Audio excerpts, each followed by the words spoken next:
Tonight, we're pleased to have another report from Chelsea Clinton. This time, it's good news about educating our kids.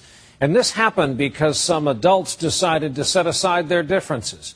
You may know about the fierce rivalry between public schools and charter schools in some places. Both of them get their funding from taxpayers, but too often they compete rather than cooperate, in part because while charter schools are public schools, they operate by different rules. But in one Rhode Island town, teachers from both institutions have decided to come together, and as Chelsea Clinton reports, what they have achieved really is making a difference. The polar bear is the largest member of the bear family. In Mrs. Thurber's second grade classroom in Central Falls, Rhode Island, there's something special going on, and it could change the way kids are taught to read across the country.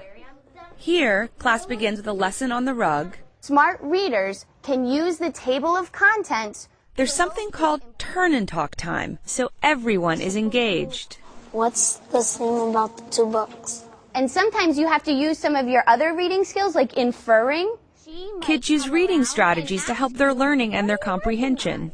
So what are some of your favorite reading strategies? Ashley? Sketching. Sketch it. What is sketch it? When you read all the book, you make little pictures. And that helps you remember the book? Connections, like if you're reading a book and then after it's like something that happened to you before and stuff, you can make like a connection about it. Because remember we talked about the overview? It's not just the strategies that are special. It's how these public school teachers came to use these strategies. It began when they adopted an approach to reading that was working in a local charter school. You see, what's your favorite strategy? Retelling. Retelling. What's retelling? You gotta tell the teacher the story again. One of my students did mention that you didn't know anything about retelling. I didn't know retelling. And there were all sorts of things that were novel to me.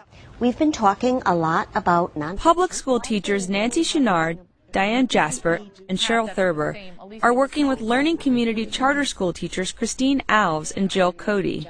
This picture of seeing charter school teachers and district or public school teachers is a rare one here in Rhode Island and across the country. Why do you think it is so rare? Sometimes public school teachers can perceive charters as a threat of resources, of taking personnel, taking jobs. That is not the kind of relationship that we have. It wasn't, we're a brand new charter school, we're just going to come in and give you this program because we know it's going to work. They have a similar student population as us. All our fears were put to rest quickly because we all share the same goal, that it's the student achievement. It's getting them to be readers. When we looked at nonfiction books yesterday, gone are the textbooks. Kids choose what they want to read. Class is now twice as long. There's daily independent reading and one-on-one time with the teacher for every student every week.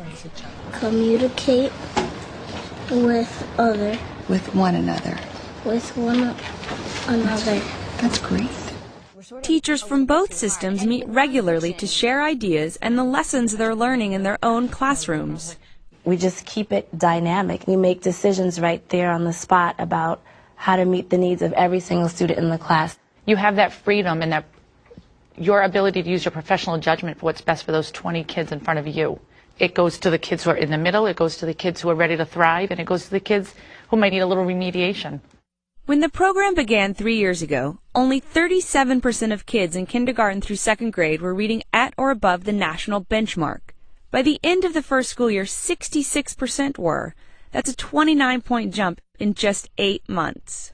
That is just an unbelievable accomplishment and something that should be celebrated in this field of education. Sarah Friedman and Meg O'Leary are co-founders of the Learning Community Charter School, where the reading program began. They hope partnerships like theirs will become the rule rather than the exception. In many ways, we've kind of been set up to point the finger at one another or to compete with one another, and there's not time or resources to do that. Do you think this is replicable elsewhere in the country? Absolutely. Yes, definitely. If there could just be one message about why your collaboration together is so critical to the difference you're making for your students, what would it be? We're teaching them that in life you have to work together with other people. You have to be able to work towards a common goal. Whether you work in a charter school or a private school, our main focus is these kids. And I don't think it matters what kind of building or school you teach in. These kids, for the hours that they're here, are our babies. Their babies. First of all, welcome back. Thank you, Brian. Second, this town was last in the news for this crushing budget crisis. And how has that affected these reforms? Well, the school district and the city itself were declared bankrupt in August. And we learned just last week that 25% of the teachers in the district received layoff notices. And when we talked to the superintendent, she said that she thought she'd have to cut 25% of her total budget in the next 5 to 7 years, and that she's worried about being able to sustain this program, even in kindergarten through 2nd grade. And she certainly has had to put on hold her ambitions of expanding it up to 5th grade, which is what she'd initially hoped to do. And how has the rap on charter schools changed? Am I correct in that their charter originally was to be kind of an incubator for innovation, good ideas? That's absolutely right. It's the 20th anniversary of the charter school movement formally, and initially it was very much seen as an incubator for innovation, and then a responsibility for that privilege of then disseminating those innovations across districts.